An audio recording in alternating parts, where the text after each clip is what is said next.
ప్రభునందు ప్రియ దైవ జనాంగమా, యేసయ్య ప్రశస్త నామాన మీ అందరికీ కూడా నా హృదయపూర్వకమైన ధన్యవాదాలు. మొదట ఈ విషయంలో నన్ను క్షమించాలి, ఎందుకంటే లైవ్ వస్తూ ఆగిపోతూ ఉంటుంది. అంటే కొన్ని రోజులు లైవ్లో మాట్లాడుతూ ఉంటాను, కొన్ని రోజులు మాట్లాడను.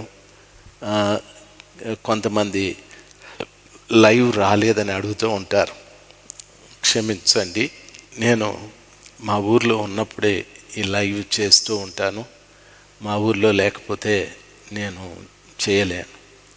అందుకు దేవుని బిడ్డలు మీరు క్షమించాలి. అయితే దేవుని కృపను బట్టి మీలో చాలామంది లైవ్ చూస్తున్నారు. మీరు మీ స్నేహితులకు, మీ బంధువులకు, ఇరుగువారికి, పొరుగువారికి లైవ్ వస్తుంది చూడండి అని చెప్పండి. సబ్స్క్రైబ్ చేసుకోనండి. మాకు మీరు ఎంతమంది వాక్యం వినిపిస్తే అంత మంచిది. ఇది ప్రభు రాకడ దినాలు. మనము సాతానుని విరామం లేకుండా పనిచేస్తూ ఉన్నాడు. ప్రభు బిడ్డలం మనం కూడా విరామం లేకుండా దేవుని పరిచర్య చేయాలి. ఈ విషయంలో ప్రతి వారు కూడా శ్రద్ధ కలిగి దేవుని మహిమార్థమై పనిచేయుటకు మనమంతా సిద్ధపడదాం. దేవుని రాకడ సమీపిస్తుంది కనుక అందరూ ఆయన సువార్త ప్రకటించేవారుగా మనం ఉండాలి. ప్రియులారా, ఒక పాట పాడుకుందాము, తరువాత దేవుని వాక్యాన్ని విందాం. ఆత్మస్వరూపుడా, ప్రియాత్మస్వరూపుడా,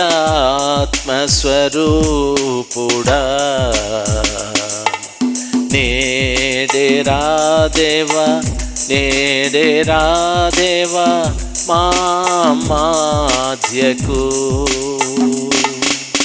ఆత్మస్వరూపుడా, ప్రియాత్మస్వరూపుడా,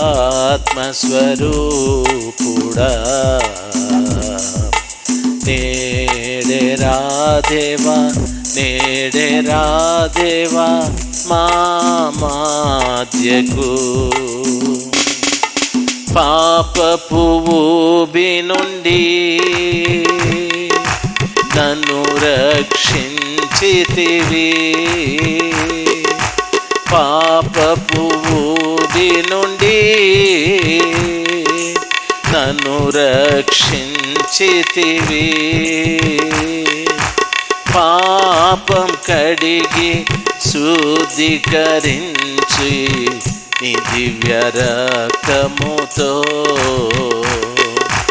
పాపం కడిగి శుద్ధీకరించు నీ దివ్య రక్తముతో.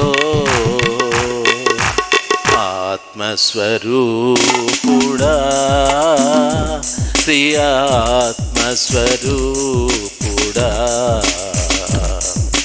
నేడే రాదేవా, నేడే రాదేవా మా మాధ్యకు. సీనాయి కొండపై అరుదించిన దేవా, సీనాయి కొండపై అరుదించిన దేవా, ఆత్మదాహం తీర్చుటకై ఈ దివ్య సమయములో, ఆత్మదాహం తీర్చుటకై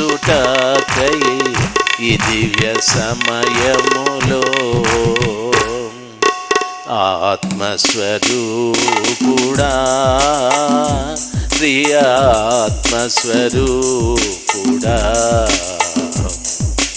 నేడే రాదేవా, నేడే రాదేవా మా మాధ్యకు. ఆత్మవరములతో నన్ను నింపు దేవా, ఆత్మవరములతో నన్ను దేవా, క్రీస్తు వలె నన్ను అభిషేకించుము నీ దివ్య సన్నిధిలో. క్రీస్తు వలె నన్ను అభిషేకించుము నీ దివ్య సన్నిధిలో. ఆత్మస్వరూపుడా, ప్రియాత్మస్వరూపుడా, నేడే రాదేవా, నేడే రాదేవా మా మధ్యకు. నేడే రాదేవా, నేడే రాదేవా మా మధ్యకు. ఒక చిన్న ప్రార్థన, కళ్ళు మూసుకుందాం. మహోన్నతుడైన దేవ, మహిమగల మా తండ్రి, ప్రభావ మహిమలు మీకే ఆరోపిస్తూ ఉన్నాం. బంగారము అపరంజి వంటి పాదములు కలిగిన దేవ, మీ పాదముల మీద మా శిరస్సు వంచి నమస్కరిస్తున్నాం. తండ్రి, మీరే మాకు శరణ్యం, మీరే మాకు ఆదరణ, మీరే మాకు సమస్తము. ఈరోజు వరకు మమ్మల్ని ఈ రీతిగా కాపాడుతూ నడిపిస్తూ ఉన్నందుకు వేలాది వేల స్తోత్రాలు. తండ్రి, దయచేసి మా పట్ల కనికరాన్ని చూపెట్టి ఈరోజు మేము వినే వాక్యము ద్వారా ఆత్మీయంగా బలపరచబడటానికి తండ్రి, మీ రాకలో మేము ఎత్తబడినట్లుగా మమ్మల్ని సిద్ధపరచుకోవటానికి మీరు కృప చూపెట్టండి. తండ్రి, నాతో పాటు ఈ ప్రోగ్రాంలో పనిచేస్తున్న మీ ప్రియ బిడ్డలు, బిడ్డ దిలీప్ కొరకు, బిడ్డ శ్యామ్ కొరకు, బిడ్డ ప్రవీణ్ కొరకు, బిడ్డ భాస్కర్, బిడ్డలందరినీ మీ కృపలో జ్ఞాపకం చేసుకోనండి. రాబోయే దినాలలో ఈ బిడ్డలు కూడా ప్రభా, నీ నామ మహిమార్థమై వేల మంది ప్రజలకు, లక్షల మంది ప్రజలకు నీ మహిమార్థమై వాడబడు రీతిగా కృప చూపెట్టండి. సమస్త ఘనత మహిమలు మీకే తండ్రి, మీకే. యేసు నామంలో ప్రార్థన చేసి వేడుకుంటున్నాము తండ్రి. Amen, amen. ప్రియ దైవ జనాంగమా, నేటి క్రైస్తవుల బాధ్యత ఏమిటి అంటే, ప్రియులారా, యేసు ప్రభుల వారు చెప్పిన మాటలే. మీరు సర్వలోకానికి వెళ్ళి సర్వ సృష్టికి సువార్త ప్రకటించండి. ఎవరైనా నమ్మితే వారికి బాప్తిస్మం ఇవ్వండి, వాళ్ళు రక్షించబడతారు. ఎవరైనా నమ్మకపోతే వాళ్ళు శిక్షించబడతారని ప్రభు చెప్పాడు. అంటే నమ్మినా నమ్మకపోయినా సువార్త మాత్రం మీరు ప్రకటించాలి అని చెప్పాడు. ఇది క్రైస్తవులకు దేవుడు ఇచ్చినటువంటి ఒక ఆజ్ఞ, లేకపోతే క్రైస్తవుని యొక్క బాధ్యత. క్రైస్తవులుగా మనము ఎన్నో బాధ్యతలు కలిగి ఉన్నాం. కుటుంబ బాధ్యత, పిల్లల బాధ్యత, మన కుటుంబంలో ఉన్నవారి అందరి ఆరోగ్య విషయంలో బాధ్యత, ఆహార విషయంలో బాధ్యత, వాళ్ళ పోషణ విషయంలో అన్ని బాధ్యతలు కలిగి ఉన్నాం. అయితే యేసు ప్రభు రక్తంతో కడగబడి రక్షించబడ్డాను అని చెప్పుకునే ప్రతి బిడ్డకు ఒక బాధ్యత ఏమిటంటే సువార్త ప్రకటించాల. సువార్త అంటే క్రీస్తు జననము, క్రీస్తు మరణము, క్రీస్తు పునరుద్ధానం, ఈ మూడింటిని ప్రకటించాల. దీన్ని వదిలిపెట్టి చాలామంది వేరే వాటిని ప్రకటిస్తూ ఉన్నారు. కొంతమంది సైన్స్ చెప్తూ ఉన్నారు, కొంతమంది ప్రస్తుత కాలంలో జరిగే విషయాలు చెప్తున్నారు, కొంతమంది మేము మా సాక్ష్యాన్ని చెప్తామని సాక్ష్యాలు చెప్తూ ఉన్నారు. కొంతమంది వారి సాక్ష్యాలు పుస్తక రూపంలో తయారు చేశారు, CD రూపంలో తయారు చేశారు. ప్రియులారా, సువార్త పక్కకి వెళ్ళిపోతూ ఉంది. ఈ రీతిగా మనల్ని ప్రజలకు కనపరుచుకునే పని చేయడం ప్రారంభిస్తే ప్రభుల వారు మనకిచ్చినటువంటి ఆ పనిని మనం నిర్లక్ష్యం చేసిన వాళ్ళమవుతాం. సువార్త ఒకటే ఒక మనిషిని రక్షిస్తుంది, ఒక మనిషి పాపాన్ని క్షమిస్తుంది, ఒక మనిషికి విమోచన ప్రసాదిస్తుంది, ఒక మనిషిని క్రీస్తు ప్రభు దగ్గరికి నడిపిస్తుంది. సువార్త కాకుండా మరొకటి మనము చేయకూడదు. బాగా గమనించాలి. ముఖ్యంగా మీ సొంత వార్తలు కానీ, లేక మీకున్న వరములు కానీ, మీకున్నటువంటి టాలెంట్స్ కానీ, ఇట్లాంటివి ఏవి కూడా ప్రజల ముందు మనము ఎక్కువగా చూపెట్టకూడదు. ప్రియులార, ప్రజలు అనేటటువంటి మాట ఆలకిస్తే, ప్రజలు ఎలాంటి వారంటే మనమందరము కూడా, నేను ప్రజలలో సంబంధించిన వ్యక్తినే, మనము మట్టివారం. గమనించాలి, మట్టి ఎలాంటిదంటే వాతావరణానికి తగినట్టుగా మారిపోతూ ఉంటుంది. ఇప్పుడు మట్టి వర్షం వచ్చింది బురదగా అయిపోతుంది, ఎండ వచ్చింది గట్టిగా అవుతుంది. 10 మంది దాని మీద నడిస్తే అది పొడి అయిపోతుంది, గాలి వీస్తే ఎగిరి వెళ్ళిపోతూ ఉంటుంది. ఈ రీతిగా బురదగాను, గట్టిగాను, ధూళిగాను, గాలికి ఎగిరిపోయేదిగాను ఆ మట్టి ఉంటుంది. మనుషులు మనము కూడా అంతే, వాతావరణానికి తగినట్టుగా మారుతూ ఉంటాం. అందుకని ప్రభు అన్నాడు, ఇటువంటి మనస్సు మీకు ఉండకూడదు, మీరు మారు మనసు పొందండి, స్థిరమైన మనస్సు కలిగి మీరుండాలి, క్రీస్తునందు మీరు స్థిరులుగా ఉండాలి అని ప్రభు మనకు స్పష్టంగా చెప్పాడు. ఈ స్థిరత కలిగిన జీవితం మన అందరికీ ఉండాలి. మనం ప్రభు బిడ్డలు కదా. కాబట్టి ఒక దైవ సేవకుడు, సంఘ కాపరి, సంఘ పెద్దలు, లేక సువార్తికురాండ్లు కాకుండా సంఘంలో ఉన్న ప్రతి బిడ్డ కూడా సువార్త చెప్పాల్సిందే.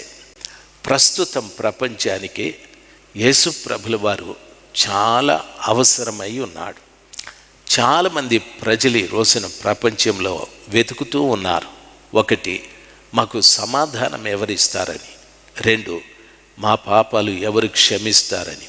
3, మేము చనిపోతే మాకు నిత్యత్వం ఎలాగా అని. 4, ప్రియులారా, మాకున్నటువంటి సమస్యల్ని పరిష్కరించేది ఎవరు. 5, మమ్మల్ని మాకున్న రోగాల నుండి స్వస్థపరిచేది ఎవరు. ఈ రీతిగా ఒక్కొక్కటి ప్రజలు చాలా తీవ్రంగా ఆలోచిస్తూ, వారికి ఏ విధమైన జవాబు దొరక్క చాలామంది ప్రజలు అటు ఇటు తిరుగుతూ ఏవేవో చేస్తూ ఉన్నారు. బహుశా ఈ మాటలు వింటున్న మీలో కూడా కొంతమంది ఉండొచ్చు. వీటన్నిటికీ, ఈ సమస్యలన్నిటికీ పరిష్కారము ఒకే స్థలంలో దొరుకుతుంది. ఎక్కడ అంటే దేవుని సన్నిధానంలో. ఎవరా దేవుడు అని అడిగితే నా యేసు ప్రభుల వారు. ఆయన దగ్గరే ఈ సమస్యలన్నిటికీ పరిష్కారం దొరుకుతుంది. అందుకే ఆయన 2020 సంవత్సరముల క్రిందట ప్రభుల వారు అంటున్నాడు, ప్రయాసపడి భారము మోసుకుంటున్న సమస్తమైన ప్రజలారా నా దగ్గరికి రండి, నేను మీకు విశ్రాంతిని కలగజేస్తాను అని చెప్పాడు. కాబట్టి ప్రభుల వారు ఆయన దగ్గరికి రమ్మంటున్నాడు. ప్రపంచంలో ఏ ఒక్కరు కూడా ఈ రీతిగా నా దగ్గరికి రండి, నేను మీ సమస్యల్ని పరిష్కరిస్తాను, మీ భారాన్ని తొలగిస్తాను, విశ్రాంతికరమైన జీవితం మీకు ఇస్తానని చెప్పిన వారు ఏ ఒక్కరూ లేరు. యేసయ్య ఒక్కడే. ప్రపంచం పుట్టినప్పటి నుండి ప్రపంచం పూర్తిగా నాశనమైపోయేటంత వరకు ఈ యేసయ్య ఒక్కడే ఆ రీతిగా పిలిచినవాడు.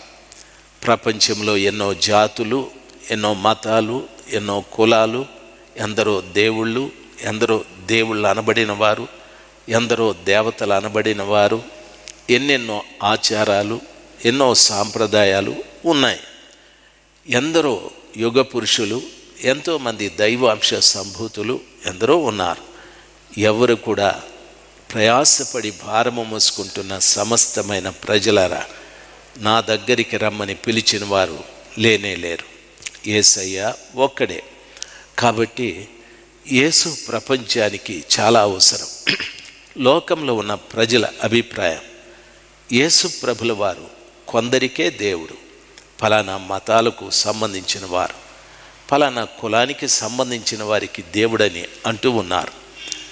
లూకా అనే భక్తుడు అంటున్నాడు, యేసు అందరికీ ప్రభువు అని. అందరికీ అంటే సూర్యుని క్రింద భూమికి పైన నివసిస్తున్న ప్రతి వారికి ఆయన దేవుడని వాక్యము సెలవిస్తుంది. ఆ రీతిగా అందరికీ ప్రభు అయిన ఆ సర్వశక్తిమంతుడు ఎందుకు అందరికీ ప్రభువు అని అడిగితే బైబిల్లో ఒక మాట ఉంది. ఏమంటున్నాడంటే, నీతిమంతులు లేరు, ఏ ఒక్కరూ లేరు, అందరూ పాపము చేసి దేవుడు అనుగ్రహించు మహిమను పొందలేకపోయారు అని వాక్యం సెలవిస్తుంది.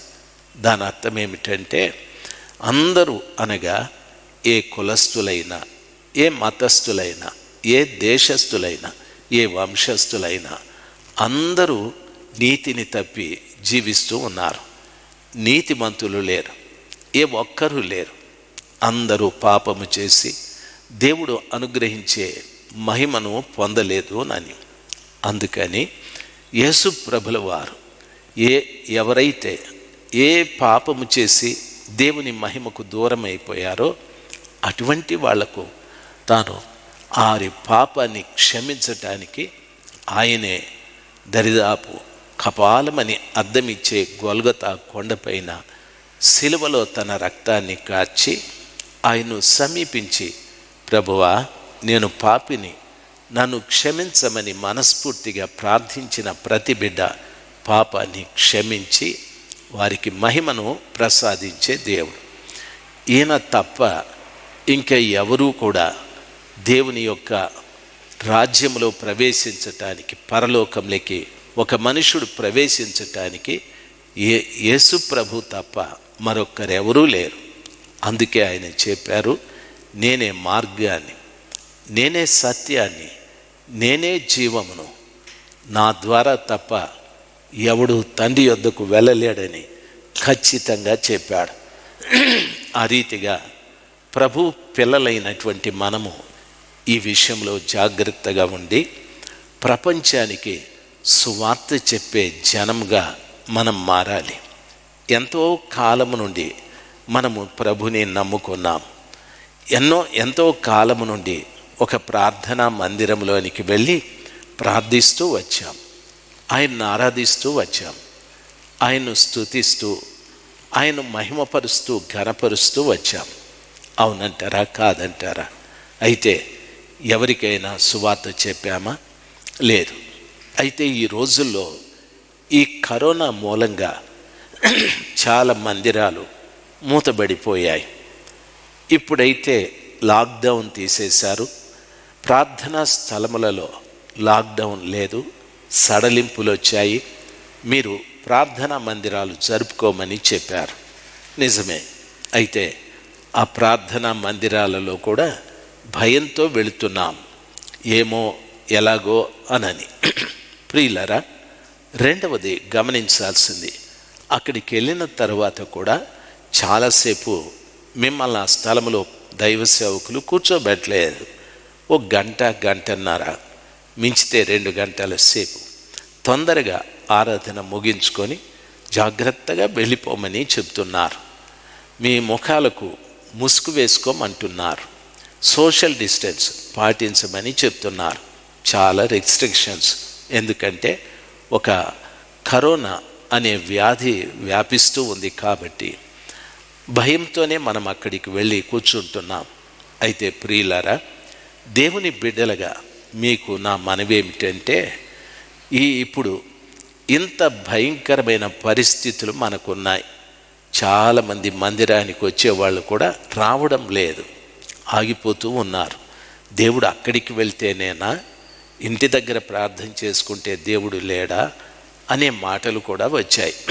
ఎందుకంటే ఒక కార్యాన్ని బట్టి ఆ కరోనా ఎక్కడ వ్యాపిస్తుందో, ఎక్కడ మనం చనిపోతామో, మా ఇంట్లో ఏ నష్టం జరుగుతుందో, ఏ కష్టం వస్తుందో అనే భయం ప్రియులారా గమనించాలి.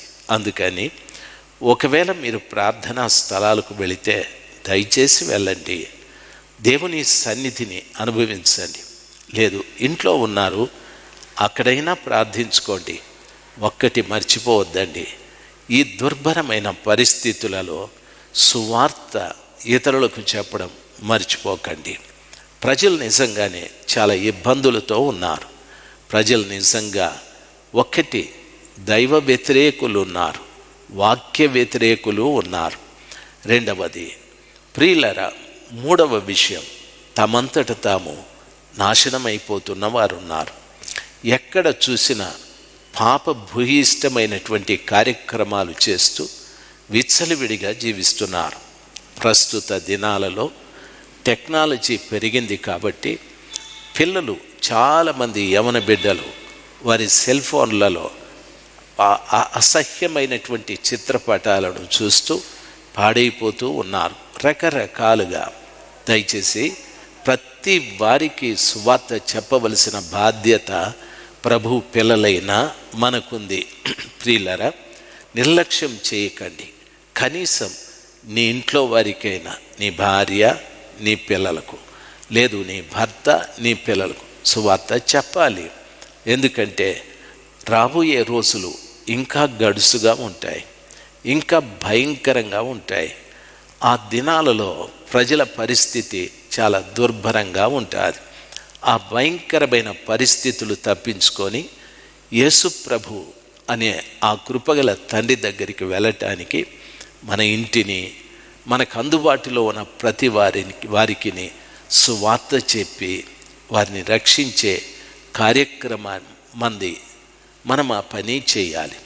ఈ రోజున యెహెజ్కేలు గ్రంథం 2వ అధ్యాయములో కొన్ని విషయాలు మీతో మాట్లాడటానికి ప్రభు నాకు సహాయం చేయని.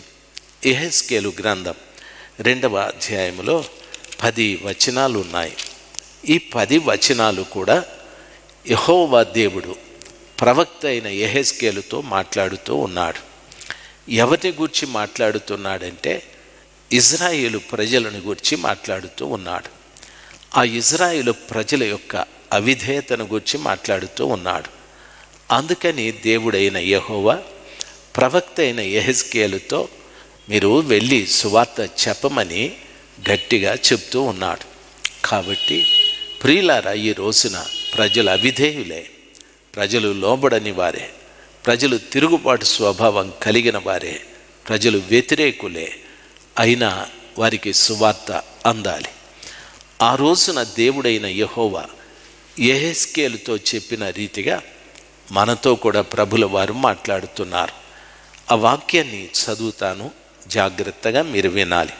నరపుత్రుడా, నీవు చక్కగా నిలవబడుము, నేను నీతో మాట్లాడవలను అని ఆయన నాతో మాట్లాడినప్పుడు ఆత్మ నాలోనికి వచ్చి నన్ను నిలవబెట్టాను. అప్పుడు నాతో మాట్లాడిన వాని స్వరము నేను వింటిని అని అన్నాడు. దేవుడైన యెహోవా యెహెజ్కేలుతో అంటున్నాడు, నరపుత్రుడా, నువ్వు చక్కగా నిలబడాలి, అప్పుడు నేను నీతో మాట్లాడతానని. ఆ రీతిగా చెప్పినప్పుడు దేవుని ఆత్మ యెహెజ్కేలుకి వచ్చిన కారణాన అతడు చక్కగా నిలవబడ్డాడు. అప్పుడు నాతో మాట్లాడిన వాని స్వరము నేను వింటిని అని అంటున్నాడు. మొట్టమొదట దేవుడు మనతో మాట్లాడాలన్నా, దేవుని స్వరం మనం వినాలన్నా మనము చక్కగా నిలబడాలి. చక్కగా నిలబడాలి అంటే దాని అర్థం మనము వంగిపోయాము అని అర్థం. పరిశుద్ధ గ్రంథమైన బైబిల్లో ఈ రీతిగా యేసు ప్రభుల వారు ఒక్క రోజున ఒక సమాజ మందిరంలోనికి వెళితే 18 సంవత్సరముల నుండి బలహీనపరిచే ఆత్మచేత నడుము వంగిపోయిన స్త్రీ ఒకటి ఉంది అని రాయబడింది. ప్రభు అక్కడికి వెళ్ళి ఆమెను ముట్టి ఆమెను స్వస్థపరిచినప్పుడు ఆమె చక్కగా లేచి నిలవబడి దేవుని మహిమపరిచింది అని వాక్యం సెలవిస్తారు.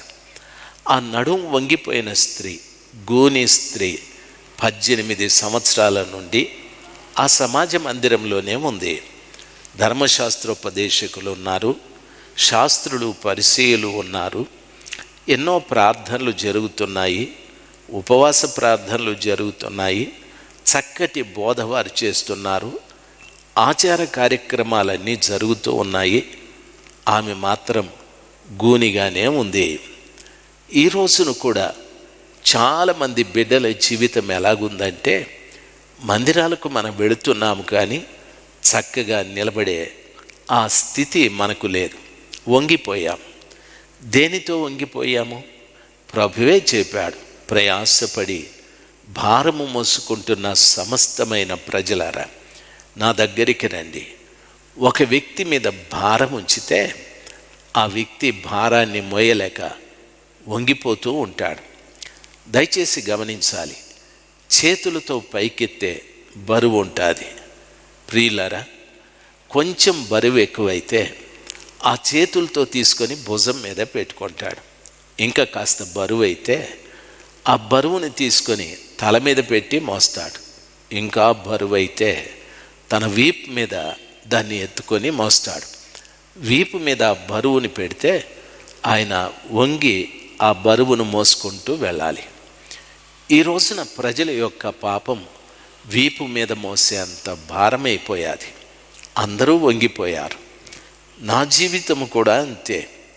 ఆ కృపగల దేవుని యొక్క కనికరాన్ని బట్టి ఆయన కనికరించి నా వీపు మీద మోస్తున్నటువంటి ఆ భారం భయంకరమైనదని, దానిని అలాగే మోసుకుంటూ వెళితే నా జీవితంలో నేను చక్కగా నిలబడే ప్రసక్తి లేదని, ఆయన నాతో మాట్లాడాడని, ఆయన మాట్లాడిన నేను గ్రహించలేనని సత్యం నేను ఎరగటానికి చాలా కాలం పట్టాది. ప్రియులారా, ఈ రోజున ఈ మాటలు వింటున్న ప్రభు బిడ్డలు మీరు కూడా ఆలోచించాలి. ఒకవేళ ఎన్నో సంవత్సరాల నుండి మీరు సంఘానికి వెళుతూ ఉన్నారు. అయితే ఆ సంఘంలో మీరు చాలామందికి ప్రియముగా కనిపిస్తూ ఉన్నారు. దాని అర్థం ఏమిటంటే, చాలామంది మీరంటే ఇష్టపడుతున్నారు. ఒక్క పూట మీరు కనిపించకపోతే వెంటనే వాళ్ళు అంటారు, పోయిన ఆదివారం మీరు రాలేదే ప్రార్థనకి, ఏమయ్యారు అని అడుగుతున్నారు. రెండవది, మీ పాస్టర్ గారు కూడా అడుగుతున్నారు. అంటే సంఘంలో మీరు రాకపోతే మీ యొక్క ప్రాముఖ్యత ఎంతుంది అనేది అర్థమవుతుంది. మీరు రాలేదు, మీరు కనిపించలేదు, ఏమయ్యారు మీరు అని అడుగుతూ ఉంటారు. దైవ జనాంగమా, దేవుని బిడ్డలు మీరు ఆలోచించవలసిన విషయం, సంఘంలో మీకు ఒక ప్రాముఖ్యత ఉంది. చాలామంది అంటారు, మీరు పాడితే దేవదూతలు పాడినట్టుంది అని అంటారు. చాలామంది అంటారు, మీరుంటే మందిరంలో చాలా చక్కటి పరిచర్య చేస్తూ ఉంటారు అని అంటారు. ఈ రీతిగా సంఘంలో ప్రతి వారికి ఏదో ఒక ప్రాముఖ్యత, మీరు లేని లోటు వాళ్ళు చెప్తూ ఉంటారు. అప్పుడు మీరు చాలా ఆనందపడతారు. అయితే గమనించాలి, చెప్పిన వారు, చెప్పించుకున్నవారు, ఆనందపడిన వారు అందరి వీపుల మీద పాపమనే భారం ఉంది. మీరు మోస్తూనే ఉన్నారు. మందిరానికి వెళ్ళినప్పుడు మీరు గమనించాల్సింది, మీరు వంగిపోయి ఉన్నారా, చక్కగా నిలబడి ఉన్నారా? చక్కగా నిలబడి ఉంటే దేవుడు మీతో మాట్లాడతాడు. చక్కగా నిలబడి ఉంటే ఆయన మనతో మాట్లాడిన మాటల్ని జాగ్రత్తగా మనం విన్నాము అంటే దాన్ని గ్రహిస్తున్నాం, గ్రహించి ఆ ప్రకారంగా జీవిస్తున్నాము అని అర్థం. మనము చక్కగా నిలవబడలేదంటే మనము గూని వంగిపోయాం. ఆయన నీతో మాట్లాడాడు, మాట్లాడినా నీవు వినలేవు, అంటే నీవు గ్రహించలేవు. గ్రహింపు లేకుండా ఎలాగ నువ్వు జీవిస్తున్నావో, ఏ విధంగా నువ్వు బ్రతుకుతున్నావో, ఏమి ఆత్మీయత నీలో అభివృద్ధి అవుతుందా లేదా, ఏమీ తెలియకుండా ఒక అజ్ఞాన దశలో నీవు జీవిస్తూ ఉన్నావు. ప్రియులారా, ఆమె 18 సంవత్సరాలు గూనితో బాధపడుతూ ఉంది. మరి మీరు ఎన్ని సంవత్సరాల నుండి మందిరానికి వెళుతున్నారు? ఎన్ని సంవత్సరాలు మీరు గూనిగా మీరు జీవిస్తున్నారు? ఆలోచించండి. ఎన్నో సంవత్సరాల నుండి ఆ మందిరంలో ప్రభు మాట్లాడుతూనే ఉన్నాడు. నువ్వు వినడం లేదు. వినినా గ్రహించడం లేదు. దయచేసి గమనించాల్సింది, నీ గూనితనం నుండి బయటికి రావాలి. అందుకు ప్రభుల వారు యెహెజ్కేలు ప్రవక్తే అయినా ప్రభు అంటున్నాడు, నరపుత్రుడా, నువ్వు చక్కగా నిలబడుము, నేను నీతో మాట్లాడాలి అని చెప్పాడు. ఈ రోజున ప్రభు నాతో మాట్లాడాలి అనే ఆశ కలిగిన ప్రతి బిడ్డ చక్కగా నిలవబడేది నేర్చుకోవాలి. నువ్వు శారీరకంగా మంచి దృఢకాయుడవి, మంచి బలమున్న వ్యక్తివి, శారీరకంగా మంచి ఎత్తరివి, అందగాడివి, అందగత్తెవి. అందరూ నిన్ను చూసి చాలా చక్కగా ఉంది అమ్మాయి, చాలా చక్కగా ఉన్నాడు అబ్బాయి అని అనొచ్చు. దేవుని దృష్టిలో ఆయన నీ భౌతిక కాయాన్ని, ఈ ప్రకృతి సంబంధమైన శరీరాన్ని ప్రభువు చూడడు. నీ లోపటున్న ఆత్మని చూస్తూ ఉంటాడు. ఆ ఆత్మతో ప్రభువు మాట్లాడాలని ఆశ. అయితే నీవు వంగిపోయావు. ఆ వంగిపోయిన జీవితం నీ నుండి బయటికి రావాలి. వంగిపోవటానికి గల కారణం, నిన్ను ప్రభువు ఎదుట చక్కగా నిలబడకుండా వంచివేసిన ఆ కార్యం ఏమిటంటే, ఆ సాతాను పని, పాపమనే కార్యం, ఆ పాప భారం. ఒకసారి మీరు ఆలోచించండి ప్రియులారా, గమనించాలి. మీ ఇంట్లో మీ భార్య ఏదైనా చెప్తే ఒకేసారి చెప్తుంది, మీకు అర్థమైపోతుంది. మీ భర్త ఏదైనా చెప్తే ఒకేసారి చెప్తాడు, మీకు అర్థమవుతుంది.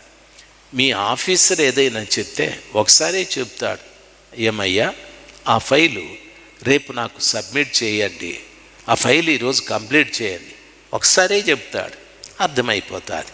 మరి దేవుని మాటలు సంవత్సరాల తరబడి చెప్తుంటే ఎందుకు అర్థం కాలేదు అని అడిగితే, నీవు వంగిపోయావు, చక్కగా నిలబడలేదు, వంగిపోయావు. వంగిపోవటానికి గల కారణం నీ పాపమే. ప్రియులారా, గమనించాల్సింది, ఒక మనిషి వంగిపోయిన తరువాత పరిస్థితి ఏమిటంటే, పైన చూడలేడు, కిందే చూడాల్సి ఉంటుంది. అంటే ఈ భూమిని చూడాలి. వంగిపోయిన ప్రతివాడు కూడా భూమిని చూడడం అంటే దాని అర్థం ఏమిటంటే లోకాన్ని చూస్తూ ఉన్నాడు అని దాని అర్థం. ఈ రోజున చాలామంది ప్రభుని నమ్ముకున్నటువంటి బిడ్డలు లోకాన్ని చూస్తూ ఉన్నారు, కానీ పైనున్న వాటిని చూడడం లేదు. పరిశుద్ధ గ్రంథమైన బైబిల్లో మనము చదువుకున్నట్లయితే వాక్యము ఈ రీతిగా సెలవిస్తుంది. మీరు కొలస్సీలకు రాసిన పత్రిక 3వ అధ్యాయం 1వ వచనం నుండి చదువుకుంటే, కొలస్సీ పత్రిక 3వ అధ్యాయం 1వ వచనం నుండి చదువుకుంటే వాక్యం ఈ రీతిగా సెలవిస్తుంది. మీరు క్రీస్తుతో కూడా లేపబడిన వారైతే పైనున్న వాటినే వెదుకుడి, అక్కడ క్రీస్తు దేవుని కుడి పార్శ్వమున కూర్చుండి ఉన్నాడు అని చెప్పాడు. మీరు క్రీస్తుతో కూడా లేపబడిన వారైతే పైనున్న వాటిని వెదకండి అని చెప్పాడు. ఈ రోజున చాలామంది పైనున్న వాటిని వెదకడం లేదు. పైన ఎవరున్నారు? నా యేసు ప్రభువు ఉన్నాడు, ఆయన వాక్యం ఉంది, ఆయన ఆత్మ ఉంది. ఆ కృప కలిగిన దేవుడు నీ కొరకై చిందించిన రక్తము కూడా ఉంది. పైనున్న వాటిని వెదకండి. ఈ రోజున ప్రభుని నమ్ముకున్న బిడ్డలు చాలామంది నమ్ముకున్నాము అంటున్నారు, కానీ పైనున్న వాటిని వెదకడం లేదు. కారణం, గూనిగా అయిపోయారు. ప్రియులారా, పాపం వారి జీవితంలో మొయ్యలేనంత బరువుగా మారిపోయాది. చూడండి, ఒక వ్యక్తిలో ఎన్నున్నాయి అంటే, మీరు ఒక పేపరు పెన్ ఎత్తుకొని ఒక పేపర్ మీద రాయండి, మీలో దేవునికి ఇష్టం లేనివి ఎన్నున్నాయో. కోపం ఉందా? అబద్ధాలు ఉన్నాయా? మోసాలు ఉన్నాయా? అసూయలు ఉన్నాయా? పగ ఉందా? కక్షలు ఉన్నాయా? భేదాభిప్రాయాలు బోలెడన్ని. ఇవన్నీ కూడా నీ వీపు మీద మొయ్యలేనంత భారంగా మారిపోయాయి. అందుకనే ప్రభుల వారు మాట్లాడటానికి అవకాశం లేని పరిస్థితి ఏర్పడ్డది. ఇక్కడ కూడా మీరు క్రీస్తునందు మృతులైన వారైతే, లేపబడిన వారైతే పైనున్న వాటిని వెదకండి. అక్కడ క్రీస్తు యేసు దేవుని కుడి పార్శ్వమున కూర్చుండి ఉన్నాడు. పైనున్న వాటి మీదనే కానీ భూ సంబంధమైన వాటి మీద మనస్సు పెట్టకొనకుడి. ఎలయనగా మీరు మృతి పొందితిరి, మీ జీవము క్రీస్తుతో కూడా దేవుని యందు దాచబడి ఉన్నది అని వాక్యము స్పష్టంగా సెలవిస్తుంది. ప్రియులారా, మనకు జీవమై ఉన్న క్రీస్తు ప్రత్యక్షమైనప్పుడు మీరును ఆయనతో కూడా మహిమయందు ప్రత్యక్షపరచబడుదురు అని వాక్యం సెలవిస్తుంది. పైనున్న వాటిని వెదకడం వలన క్రీస్తు యేసు ప్రభుల వారు మన జీవాన్ని తండ్రి దగ్గర దాచిపెడతారు. మనకు జీవమైన ఆ యేసు ప్రభుల వారు ప్రత్యక్షమైనప్పుడు మనము ఆయనతో కూడా పరలోకమందు కనిపిస్తామని వాక్యం సెలవిస్తుంది. ఇంత గొప్ప కార్యము పైనున్న వాటిని వెదకడం ద్వారా దొరుకుతుంది. పైనున్న వాటిని చూడాలంటే చక్కగా నిలవబడాలి. ప్రియులారా, ఆలోచించాల్సింది చక్కగా నిలవబడి పైనున్న వాటిని చూస్తే యేసు ప్రభుల వారు నీ జీవమును తీసుకొని తండ్రి దగ్గర దాచిపెడతానంటాడు. మన ప్రాణాన్ని అక్కడ దాచిపెడతాడు. ఎందుకో తెలుసా? ప్రియమైనటువంటి వాళ్ళరా, ఈ ప్రాణము ఈ భూమి మీద ఎక్కడెక్కడో తిరుగుతుంది. భక్తుడు దావీదు అంటున్నాడు, ఏమంటున్నాడు తెలుసా? నా ప్రాణము నాలో తొందరపడుచున్నది, నా ప్రాణమా నన్నేల తొందర పెట్టుచున్నావు అని అంటాడు. ఈ మధ్యన ఒక ఆయన, ఒక స్నేహితుడు, ఇద్దరు స్నేహితులు ఒక అమ్మాయితో మంచిగా మాట్లాడేవారు. అయితే ఈ ఇద్దరు స్నేహితులు అమ్మాయిని ఇష్టపడేవారు. తెలియదు ఈ విషయం ఇద్దరికి. అయితే ఇద్దరు ఇష్టపడుతున్నారు. అయితే అందులో అమ్మాయి ఒకరిని ఇష్టపడింది. ఆ కారణాన ఆ రెండవ వాడు వెళితే ఆ మొదటి వాడు ఆ ఇంట్లో దాక్కొని ఉన్నాడు. ఈ వ్యక్తి ఆవేశంతో, అమ్మాయి వాణ్ణి బయటికి రమ్మని చెప్పు, లేకపోతే నీ కూతుర్ని చంపేస్తానని చంపేశాడు. చూడండి, ఎందుకు ఈ మాట చెప్తున్నాను? ఎంత ఘోరం! పసిబిడ్డ గొంతు కోసి చంపేశాడు. ఎంత ఘోరం చూడండి. ఎందుకు ఈ మాట చెప్తున్నాను అంటే, పైనున్న వాటిని చూసే ఆ స్థితి లేదు, కిందున్న వాటిని చూస్తూ ఉన్నారు. లోకము నిజంగా చాలా భయంకరమైనది. ఎన్నో పాపాలతో, అక్రమాలతో, అఘాయిత్యాలు, హత్యలు, అరాచకాలు, అన్యాయాలు, మోసాలతో నింపబడింది. సమాజ మందిరంలోకి వెళ్ళి మనము అక్కడ కూడా గూనివారుగా ఉంటే ప్రయోజనమేముంది? దేవుని మందిరంలోనికి వెళ్ళిన తరువాత చక్కగా నిలబడే ఆ స్థితి మనకు రావాలి. అప్పుడే ప్రభు మాటలు మనకు వినిపిస్తాయి. ప్రభు మనతో మాట్లాడుటకు సిద్ధమవుతాడు. అందుకని మన జీవము క్రీస్తుతో కూడా తండ్రి యొద్ద భద్రము చేయబడితే, జీవంలోనికి ప్రవేశించినప్పుడు యేసు ప్రభుల వారితో పాటు మనము కూడా ఆయన మహిమలో కలుసుకోవటానికి అవకాశాలు ఉంటాయి. కాబట్టి ఆ సమాజ మందిరములో 18 ఏళ్లుగా బలహీనపరిచే ఆత్మచేత నడుము వంగిపోయిన ఆ స్త్రీని ప్రభువు చూసి ఆమెను ముట్టి స్వస్థపరిచాడు.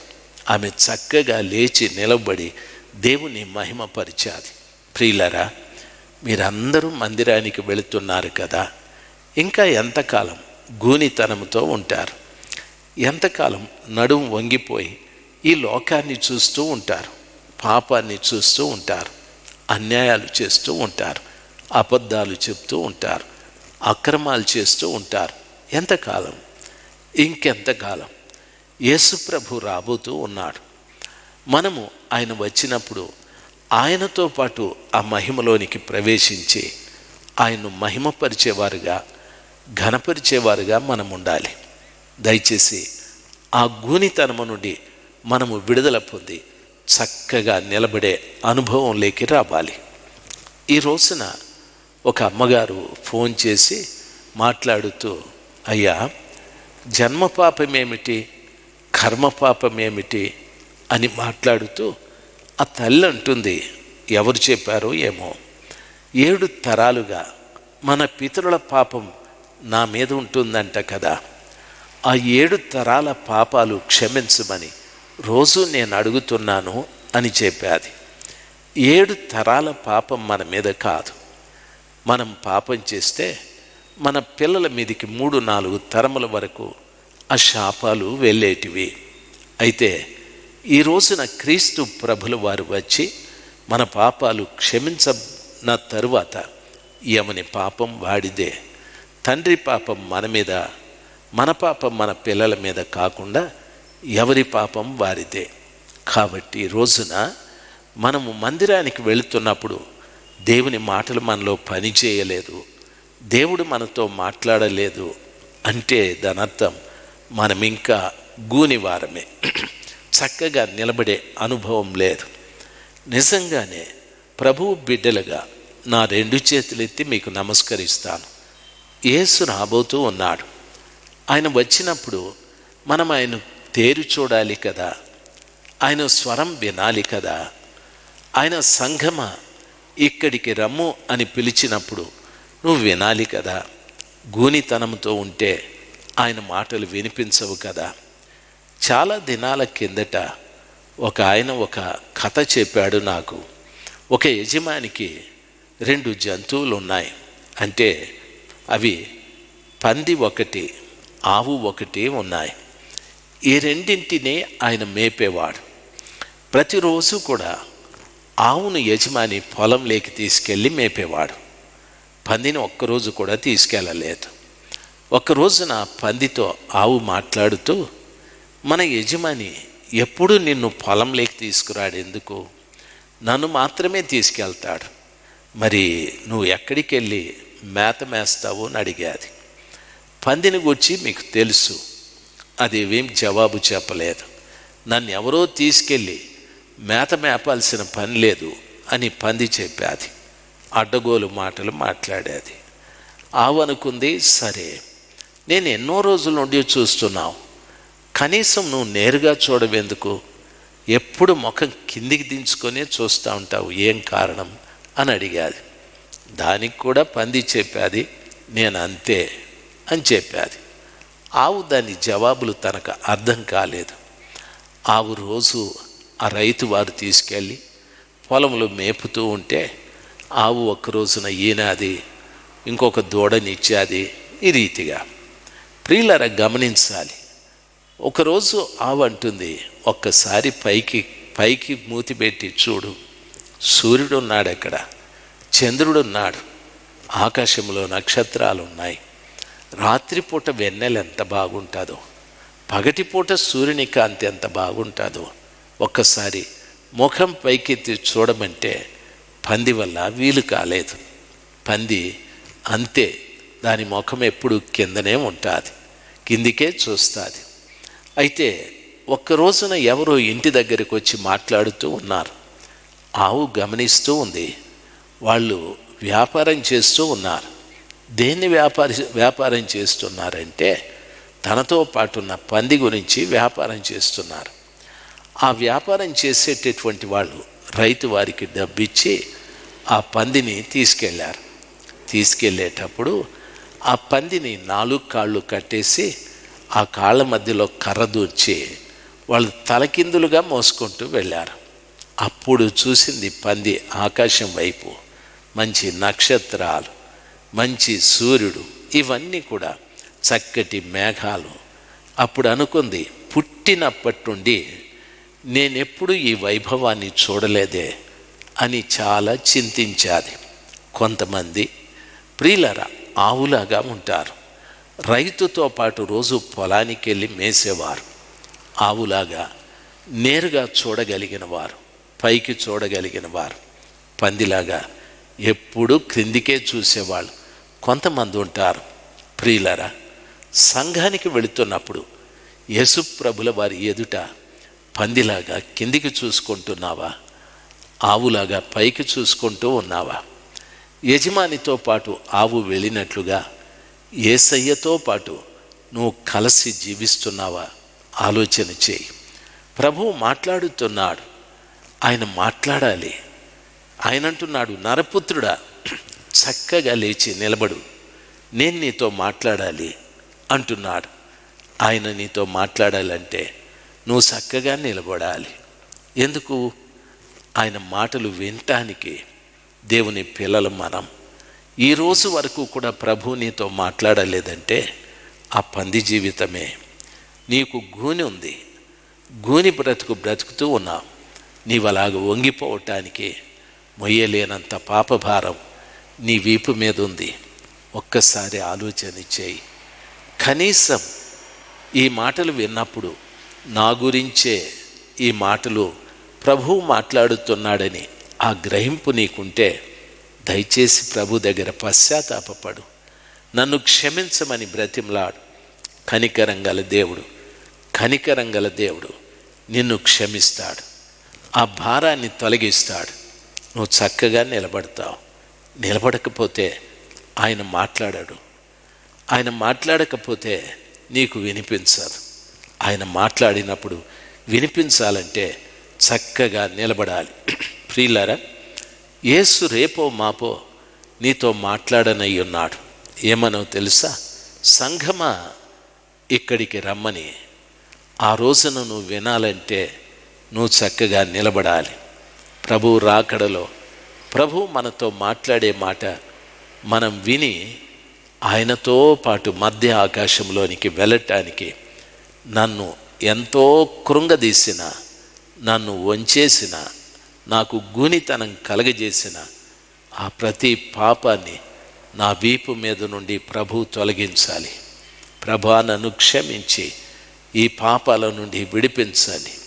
నేను చక్కగా నిలబడతాను, నాతో మాట్లాడండి.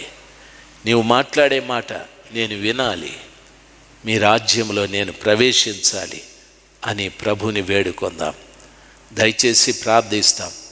అందరూ కళ్ళు మూసుకుందాం. మహోన్నతుడైన దేవ, సర్వాధికారివైన తండ్రి, సర్వ సృష్టికర్తవైన మా దేవ, ఈ రోజున మీ మాట మేము వినాలంటే చక్కగా నిలబడాలని చెప్పావు. ప్రియులారా, మేము చక్కగా నిలబడాలంటే నిలబడనివ్వకుండా చేస్తున్నటువంటి ఆ ఘోరమైన పాపాలు మా వీపు మీద ఉండిపోయాయి. అయ్యా, వాటిని మేము దింపేసుకోవాలి. సహాయము చేయి. వాటి నుండి మాకు విడుదల కావాలి. సహాయము చేయి. దయచేసి సహాయం చేయి తండ్రి. మా దేశంలోనూ పరాదేశాలలోనూ ఈ లైవ్ చూస్తున్నారు ప్రభా. ఆ బిడ్డలందరిపైన మీ కనికరమును చూపెట్టి మీరు మాట్లాడిన మొదటి మాటలు ప్రతి బిడ్డ అర్థం చేసుకొని ప్రయాసపడి భారము మోసుకుంటున్న సమస్తమైన ప్రజలారా, నా దగ్గరికి రండి, నేను మీకు విశ్రాంతిని కలగజేస్తానని చెప్పిన ఆ శ్రేష్టమైన మాటలు బిడ్డలు గ్రహించటానికి, ఆ భారము నుండి విడుదల పొంది మీ మాటలు వినటానికి సహాయము చేయండి. ప్రతి బిడ్డ చక్కగా నిలబడాలి తండ్రి. ప్రతి బిడ్డ నీ మాటల్ని వినాలి ప్రభా. దయచేసి ఈ మాటలు వింటున్న ప్రతి వారిని, వారి కుటుంబంలో ఉన్న ప్రతి బిడ్డని పేరు పేరున మీరు భద్రపరిచి కాపాడండి స్వామి. ఏ బిడ్డ నశించిపోవుట, ఏ బిడ్డ సాతానుడి వైపు తిరగకుండా, ఏ బిడ్డ ప్రభ వారి జీవితాలలో నష్టపోకుండా మీరు కనికరాన్ని చూపెట్టండి. ఆ దినమున 18 సంవత్సరాలుగా బలహీనపరిచే ఆత్మతో నడుము వంగిపోయిన ఆ స్త్రీ ఉన్న సమాజ మందిరంలోనికి వెళ్ళి ఆమెను బాగు చేసినట్టుగా ఈ రోజున ఏ బిడ్డలు నీ వాక్యం వింటున్నారో వాళ్ళ దగ్గరికి వెళ్ళి ఆ వంగిపోయిన నడుము మీద చేయి ఉంచి ఆ భారాన్ని తీసివేసి బిడ్డలు చక్కగా నిలబడటానికి కృపదయచేయి తండ్రి, కృపదయచేయి. ఎంతమంది బిడ్డలు పశ్చాత్తాపడుతున్నారో, ఎంతమంది బిడ్డలు కన్నీరు కారుస్తున్నారో, ఎంతమంది బిడ్డలు మా ప్రభ ఈ వంగిపోయిన జీవితంలో నుండి చక్కగా నిలబడాలని ఆశిస్తున్నారు. ప్రతి వారిని దర్శించు తండ్రి, ప్రతి వారిని దర్శించండి ప్రభా. ఎంతోమంది యమన బిడ్డలు స్వామి ఈ భారముతో కృంగిపోతూ ఉన్నా యవన బిడ్డల్ని దర్శించండి ప్రభా. ఎన్నో కుటుంబాలలో భర్తలు భార్యలు కూడా దయచేసి కనికరించండి తండ్రి. ఈ రోజున ఎంతమంది లైవ్ చూస్తున్నారు, ఈ యూట్యూబ్ ద్వారా, ఫేస్బుక్ ద్వారా వాక్యాన్ని వింటున్నారో ప్రభా, ఆ బిడ్డలందరి మీద మీ కనికరం చూపెట్టండి స్వామి. విడుదల పొందిన వారుగా చక్కగా లేచి నిలబడి నిన్ను మహిమపరిచే బిడ్డల్నిగా ఒక్కొక్కరిని చేయండి తండ్రి, ఒక్కొక్కరిని చేయండి. మీరే మహిమ పొందుకొనమని మా అందరి నిమిత్తము రానయ్యున్న క్రీస్తు యేసు ప్రశస్త నామమున ప్రార్థన చేసి వేడుకుంటున్నాను పరలోకపు తండ్రి. Amen, amen. తండ్రి యొక్క ప్రేమయు ఆయన కుమారుడైన యేసుక్రీస్తు ప్రభుల వారి సమాధానం, పరిశుద్ధాత్మ దేవుని యొక్క సహవాసం కూడి ఉన్న బిడ్డలందరికీ, ఈ మాటలు వింటున్న బిడ్డలందరికీ ప్రభా ఈరోజు చెప్పిన వాక్యం వర్తించులాగున ప్రతి బిడ్డ చక్కగా నిలబడి నేను మహిమపరచులాగున కృపదయ చేయమని ప్రార్థిస్తున్నాను తండ్రి. Amen, amen. ప్రియులారా, ఒక మనవి, మీలో ఎవరైనా ప్రతిరోజు వాక్యం వినాలని ఆశ ఉంటే వాట్సాప్ ద్వారా యూట్యూబ్లోను వాట్సాప్ ద్వారా దేవుని వాక్యం వస్తుంది. బైబిలు ప్రతిరోజు బోధిస్తున్నాను. బైబిల్లో ప్రతి వచనం బోధిస్తున్నాను. ప్రస్తుతం సంఖ్యాకాండం 21వ అధ్యాయం చెప్తున్నాను. మీలో ఎవరైనా ఆసక్తి పరులై ప్రతిరోజు ఉదయం వాక్యం వినాలనుకుంటే నా నెంబరు మీ ఫోన్లో సేవ్ చేసుకోండి. సేవ్ చేసుకొని తర్వాత మెసేజ్ పెట్టండి, మీ పేరు, ఊరు మెసేజ్ పెడితే రేపటి నుండి మీకు వాక్యం వస్తుంది. 13 నిమిషాలు 12 నిమిషాలు ఉంటుంది. అందులో ప్రార్థన 2 నిమిషాలు, 10 నిమిషాలు వాక్యం ఉంటుంది. మీరు కాఫీ తాగుతూ వినేయచ్చు, లేక నిద్ర లేవగానే 5 మీకు వాక్యం మీ ఫోన్లోకి వస్తుంది. వాక్యము స్పష్టంగా విని కుటుంబంగా మీరు ప్రార్థన చేసుకోవచ్చు. దయచేసి నిర్లక్ష్యం చేయొద్దండి. ఈ వాక్యం వింటున్న బిడ్డలందరికీ నా 2 చేతులు జోడించి నమస్కరిస్తున్నాను. మీకు ఇంకొక మనవి, మా Immanuel ministries Hyderabad pastor Jeremiah గారు చాలా గొప్ప సందేశాలు చెప్తూ ఉన్నారు. దయచేసి వినండి. మా పాస్టర్ గారు, పాస్టర్ వేదనాయకం గారు, ఇమ్మాన్యుయల్ గాస్పుల్ మినిస్ట్రీస్ పలంనేర్, దయచేసి వినండి. బెయర్షెబా మినిస్ట్రీస్ పాస్టర్ సాల్మోన్ గారు, ఏలూరు, మంచి ఆత్మల భారం కలిగిన దైవ సేవకుడు, వినండి. మన హోసన్న పరిచర్యలో దైవ సేవకుల గురించి దేవుని వాక్యాలు వినండి. బలపడండి. ప్రభువు రానయ్యున్నాడు. దేవుడు మిమ్మల్ని దీవించుగాక. మా యవన బిడ్డల కొరకు దయచేసి ప్రార్థించండి. మా ప్రాంతం చాలా గడుసు ప్రాంతం, వాక్యం లేదు. మా యవన బిడ్డలు సహోదరుడు సూరి, సహోదరుడు దిలీప్, సహోదరుడు ప్రవీణ్, సహోదరుడు శ్యామ్, సహోదరుడు భాస్కర్, సహోదరుడు భవిష్య బిడ్డలందరూ కూడా దేవుని పరిచర్యలో చాలా ఆసక్తి కలిగిన బిడ్డలు. యవన కాలం కుడి ఎడమకు తొలగకుండా ప్రభువు కొరకు దిట్టంగా నిలబడి ప్రభు మహిమార్థమై పనిచేసేటట్లు ఆ బిడ్డల కోసం కూడా ప్రార్థించండి. దేవుడు మిమ్మల్ని అందరినీ దీవించునుగాక. మీ అందరికీ నా వందనాలు. ప్రభు చిత్తమైతే రేపు కూడా ఈ లైవ్ ఫేస్బుక్లోను యూట్యూబ్లోనూ ఉంటుంది. దయచేసి కలుసుకోనండి. మీ వారికి అందరికీ చెప్పండి.